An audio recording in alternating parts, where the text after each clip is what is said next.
Recently Akshay Kumar की new movie Ram Setu का poster release हुआ है, जिससे इस सब्जेक्ट पे लोगों की क्यूरियोसिटी और भी बढ़ गई होगी।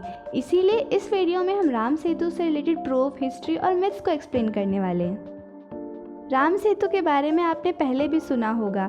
ये इंडिया के रामेश्वरम आइलैंड और श्रीलंका के मन्नार आइलैंड के बीच में सैंडबार का एक लैंड मास है, जिसका जिक्र हमारी माइथोलॉजी और हिस्ट्री में काफ़ी बार हुआ है।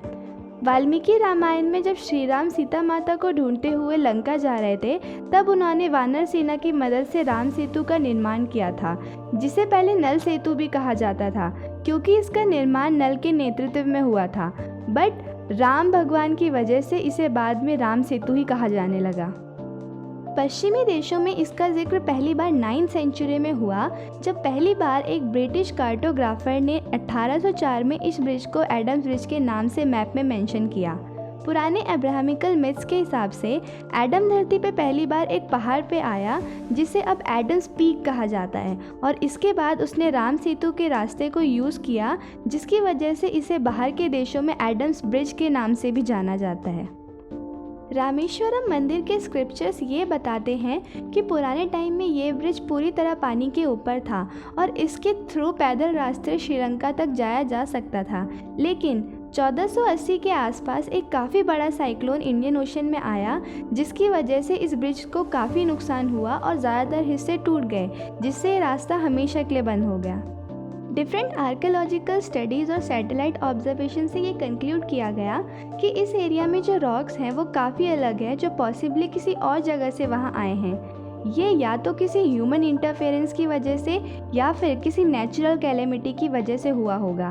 बट स्टिल जिस लीनियर फैशन में ये पूरा सैंडबार का स्ट्रक्चर दिखता है, वो किसी नेचुरल कैलेमिटी का काम तो नहीं लगता।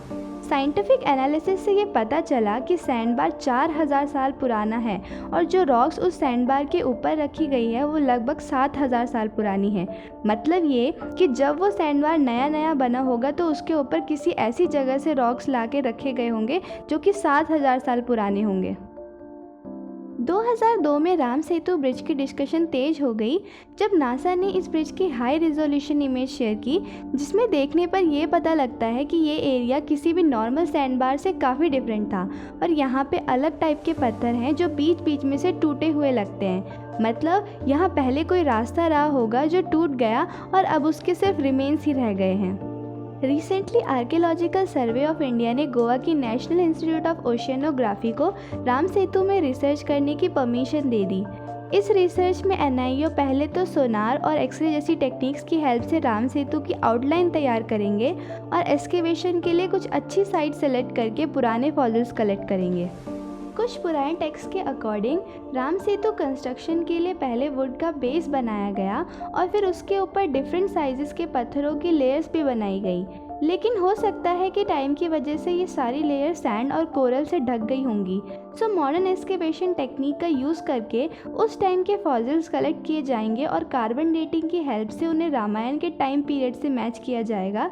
इस स्टडी का रिजल्ट अगर पॉजिटिव आया तो हमारी हिस्ट्री और माइथोलॉजी का डिफरेंस काफ़ी कम हो जाएगा।